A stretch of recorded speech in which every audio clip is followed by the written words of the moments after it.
Today, we're talking about how businesses should build systems that aren't reliant on any single person to thrive. Stay tuned because that is coming up next.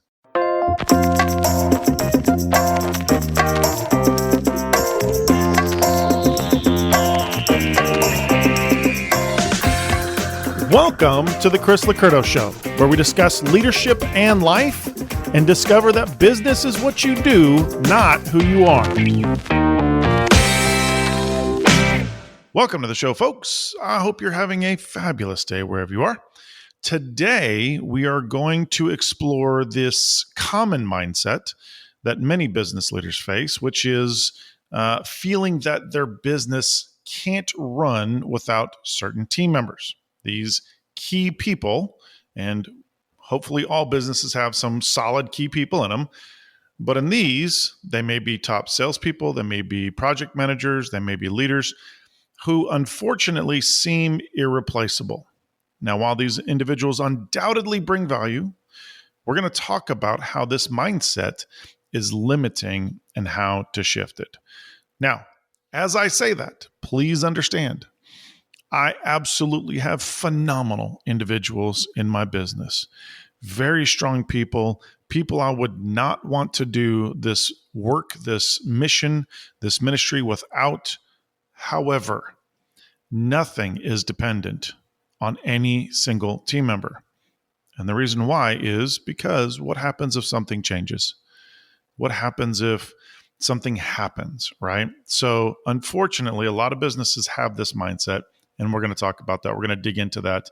I can't do this without them kind of mindset. Now, there's a difference between I can't do this without them and I don't want to do this without them. I'm in the I don't want to do this without them category. A lot of folks are in that I can't do it without them category. So let's get into this I can't do it without them mindset. Now, I will say that I have some very strong team members on my team. I love them. They're friends, they're family. I wouldn't want to do this business without them, period. That's just how I think about them. We're that close. We love doing this kind of work, this kind of ministry together, this mission together, and I would not want to do it without them. However, nothing in the business hinges on any one single person on my team, and there's great reasons for that, right? So again, there's a world of difference between I don't want to do this without them and I can't do this without them. A smart business leader understands that they always have to be prepared for anything to happen, anything to change, right? And if your business is hung up on one person being there, then what happens if they decide to move? What happens if God calls them somewhere else? What if, God forbid, something bad happens to that person? Then obviously it's going to affect however much of your business is tied to that person. So this limits an incredible amount inside of your business, inside of your team, inside of your leadership. It creates fear. It creates stress. There tends to be this sense of desperation when it comes to things being negative with that person. Maybe we're not communicating well, or maybe we're having some struggles with that person. And then all of a sudden we're feeling stressed out because, oh no, what if?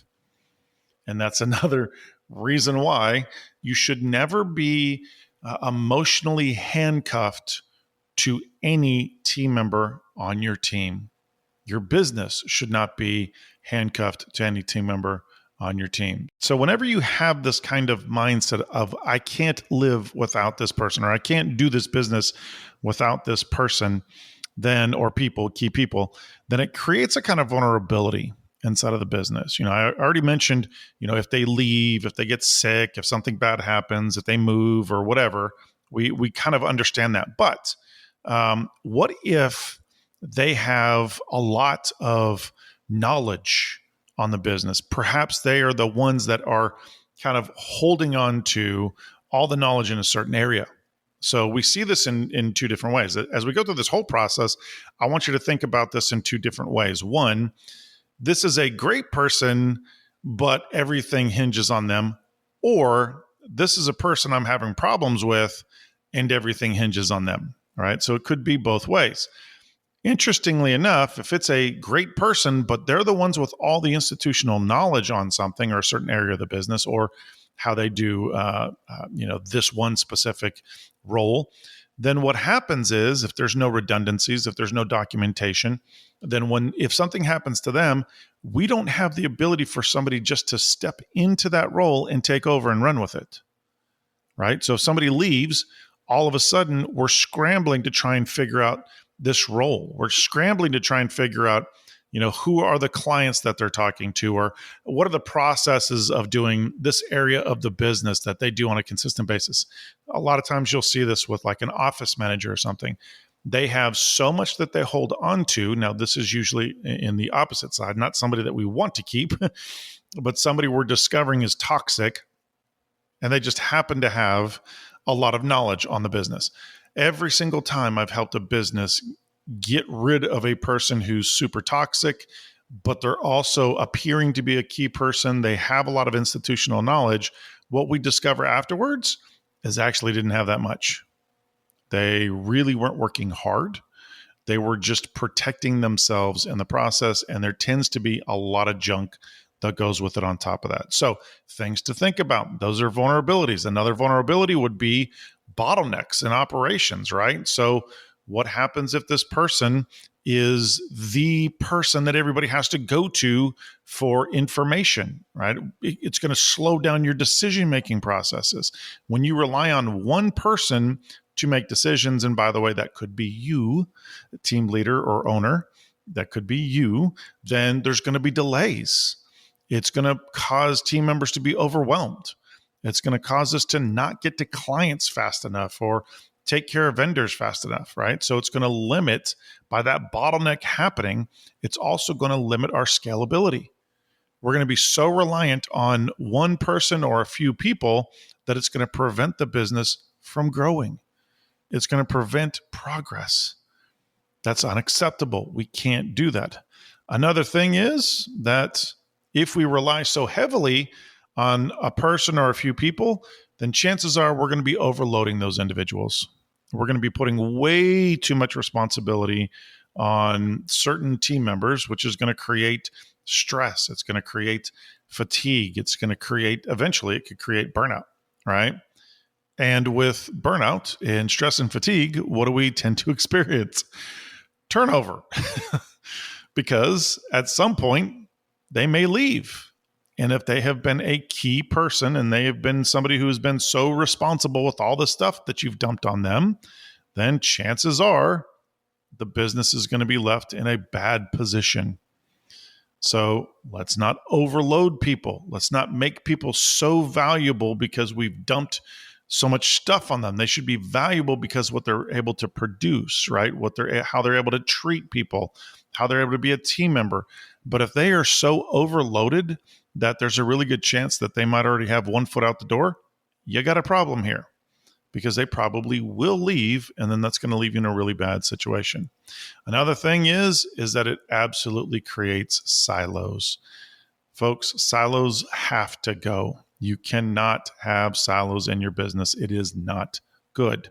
When you do that, when you have silos, then you restrict all of the knowledge, all of the information from flowing throughout the team, right? What happens is that people stop helping other people. They stop leaning in other people's direction. They stop caring about what other teams are going through or what other people are going through. They focus on their silo and doing the best that they can in their silo. This is horrible, especially at the leadership level. Because whenever you have leaders in silos, again, you should not have any silos, but when you have leaders in silos, then they don't care about what's going on in the rest of the company. And here's my deal. If you're going to sit at the leadership table, I need you to care, because this is an us thing, not a you thing and a them thing, right? We should be moving in a fantastic laser direction towards the same destination. But if people are in silos, then it's what we call the shotgun approach. They're going in their own direction, don't care about anybody else, not working on anything else with anybody, not trying to get communication, solutions, whatever, point out problems. It just doesn't happen. They will come to leadership team meetings and sit at a table and give their few minutes worth of discussing things, and then they will just zone out. So we can't have that. It affects information. It affects resources. When you have people in silos, that means that you're spending a lot of money on resources for them to stay in that silo instead of having teams collaborate. So it's going to create gaps. If you're trying to, let's say we're trying to get communication up inside of the culture, inside of the business, there's going to be huge gaps in communication because people are only going to care about the communication in their own silo, right? They're not going to care about it going across teams. So another area of how it's going to affect the business when we have people that we can't run the business without.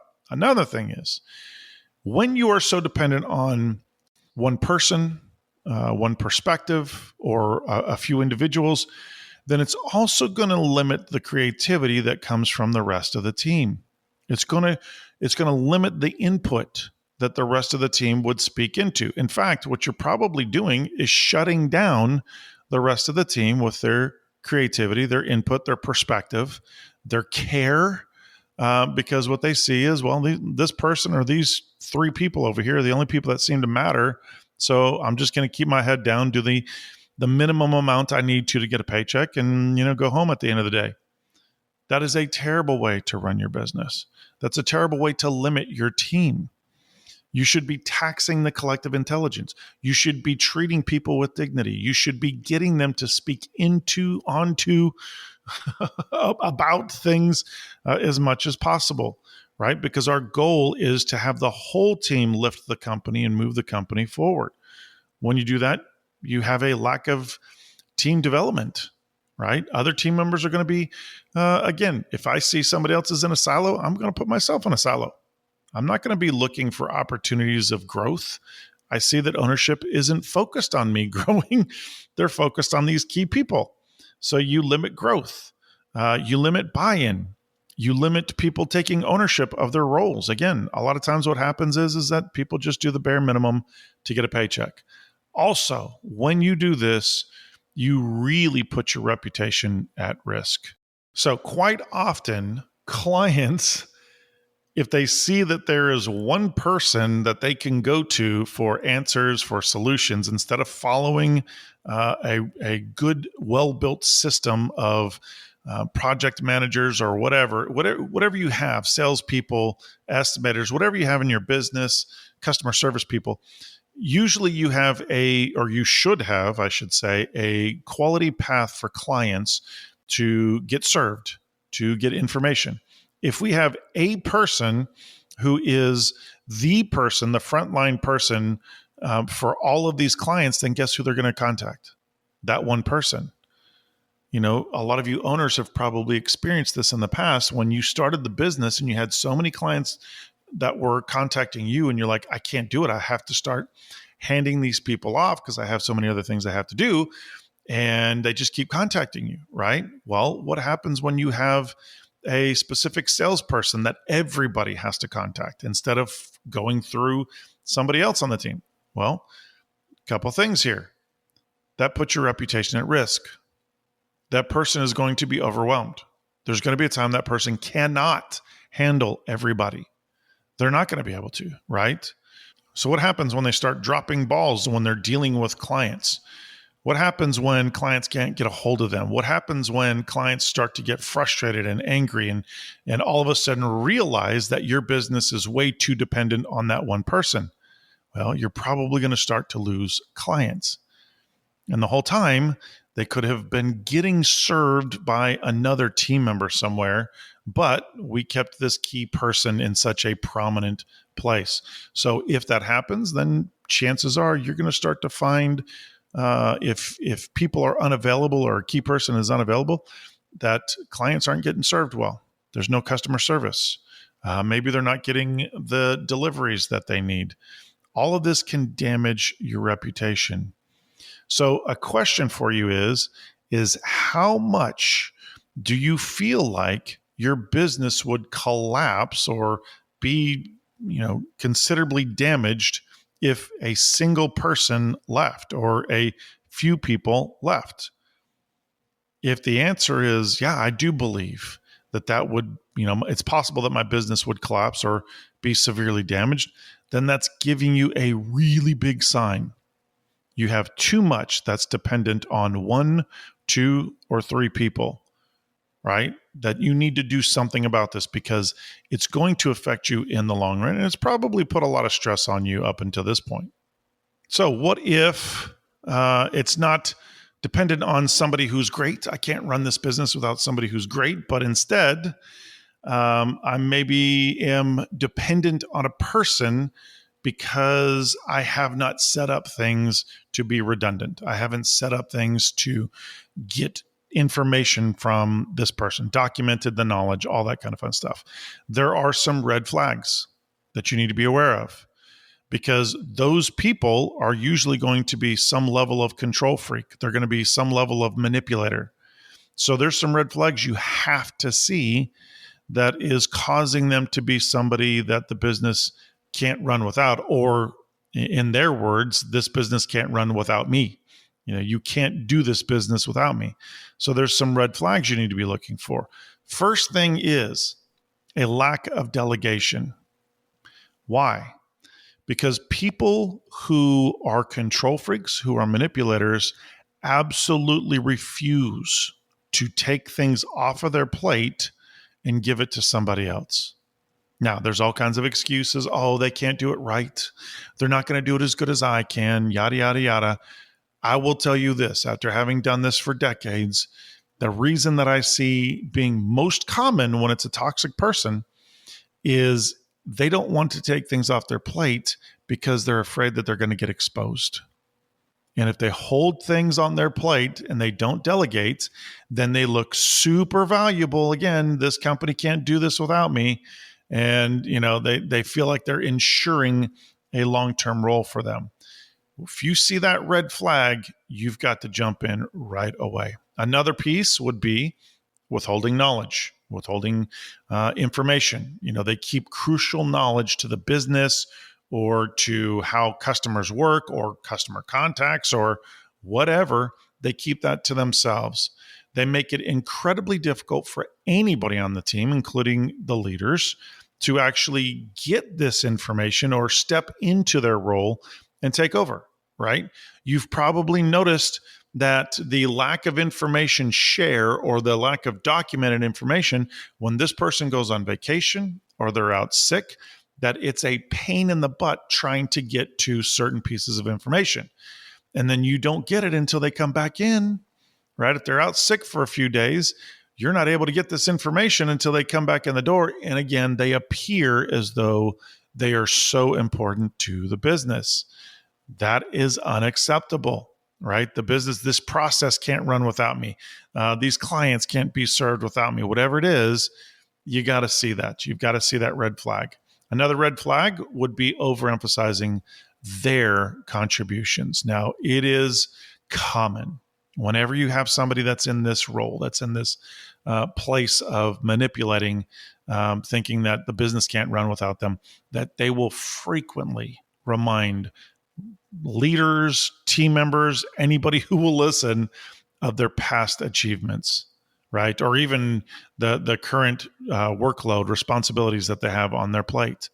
And many times they exaggerate their importance. When you hear somebody who is constantly giving their resume, constantly saying all the things that they've done in the past, well, when I was at this business, I did this, or when I was at this business, I did this, or I did this thing for so long, and I. Whenever you hear that, and the best ones won't use the word I, they'll tailor it really well so it doesn't sound like they're bragging on themselves, but all they're doing is bragging on themselves. Whenever you see somebody overemphasizing their contributions, you should pay close attention. This very well may be somebody who, once again, is hoarding information or setting themselves up to look so amazing so that you don't let them go, so that they don't get found out. They don't want to be found out to be a fraud, so they keep making themselves sound amazing. It's pride, right? It's blowing themselves up to try and convince everybody that they're absolutely needed and it's absolutely crucial to have them on the team. Another red flag is when you see the discouraging of cross-training. Whenever you see somebody saying, oh, no, we don't need to cross-train on that. No, or somebody can't do it as well. Whenever you see that resistance, no, I got this, or why would you have somebody else do that? You know that person's not going to do it as well. That person's too busy. Whatever it is, whenever they make it difficult for others to take over their responsibility, this, again, is another red flag. You need to jump in, start to put things in place, and we'll talk about that. But you need to put things in place to get those things off of this person's plate, or just at bare minimum, get a redundancy in place, right? Another piece you may see in this discouraging is if somebody believes they have all the answers, they have all the leadership answers, they have all the business answers, then they're going to discourage any outside input. I see this all the time, unfortunately. I see people discouraging solutions coming from the outside, because what that will do is expose that this person doesn't really have all the answers, or their systems or processes really don't work as well. Another crazy red flag is when somebody is either starting fires or, loudly putting out fires. Look at me, look at how amazing I saved the day. That is something, goodness, I don't need heroes like that. I need people who prevent fires. I sure as heck don't need people who start fires. So again, another red flag that you need to be incredibly aware of. If you see a lot of fires happening. Now, with that, a lot of businesses have a lot of fires because they are missing a lot of, good structure to the business. We discover that a lot in StratPlan. Now we find that there's a lot of firefighters inside of businesses. What I'm talking about, that's not what I'm talking about. We can fix that. We can help with that. What I'm talking about is the person who's literally creating problems, who's creating issues so that they can come along and put out the fire. I had somebody one time, I was interviewing, this must have been close to 20 years ago. I was interviewing somebody to be an event coordinator to put on these huge, multi-thousand person events. And she said, I was asking her, what are some of her strengths? And she's like, oh, I'm phenomenal at putting out fires day of. I mean, I am great at putting out fires day of. And I was like, okay, well, that's all I needed to hear today. Thank you so much for coming in. She's like, what, the interview's over? And I'm like, yeah. She said, can I ask you why? And I said, well, yeah, I don't need somebody who's great at putting out fires day of. I need somebody who prevents them. I don't want fires day of. I don't want somebody who's super happy that they're great at putting out fires day of. I need somebody who makes sure that nobody knows they exist, right? So if you see somebody who's like that hero, then this is another big red flag. So what is something that can help you to avoid these situations? Well, instead of, now I'm huge on the people side of business. Obviously, if we don't have people, business can't run without people. So, a lot of the stuff we teach is so people-centric, right? But we also teach a lot of the systems and processes as well. So what I'd love for you to do is to start looking at your business through the lens of your business being a system. What is the system, right? What is the operating system that your business has? What does leadership look like? Sales, marketing, finances. Instead of just looking at it as the people doing the roles, look at how that system operates. Is everything well documented? How does things go from one area to another? Right? All of that system is something that will help you to realize that when you do back out and you look at the people, that unfortunately somebody might be holding on to a lot. Somebody might be hiding some things. Somebody might be overvalued in a role. Somebody might be wedged into a spot that if they do come out, all of a sudden it feels like, again, that the business is collapsing. So look at your business as a system. What are the systems inside of your business? How does it operate? How do things transition? Are they seamless? And then pull some of these key people out of those roles, right? You're viewing your business as a system. Pull a key person out of the role. What happens to the system? How is it truly affected? Don't just assume Ask the question, how is it truly affected? If you see that it is affected greatly, then here's a spot that we have to start working on to fix. So what can you do? Super simple. I say it's super simple. First step is make sure that all processes are documented. Doesn't matter who it is. Doesn't matter if you think that this person isn't holding things up. Is the processes that they're working on, are they documented? If they are not, make sure that they get documented, especially if it's a key person, right? That you feel like it could affect the business if they leave. Get their processes documented. Get the knowledge base documented. If there are certain things that they know about the business that nobody else seems to know, maybe they've been there for many, many years. Like I say, a lot of times what we see is an office manager that's been there for 15 years has information that nobody else has. What do you do about that? Get that information out. Get it documented. Another thing you need to do is observe their patterns when it comes to delegating, right? Do they struggle in getting things off of their plate, getting it onto other people? Are they hoarding tasks? Are they overloaded with work? Or do they just make it look like they're overloaded with work? Either way, if there's a problem getting stuff off their plate and delegating to others, this is going to be an issue. Make sure that you start setting up redundancies.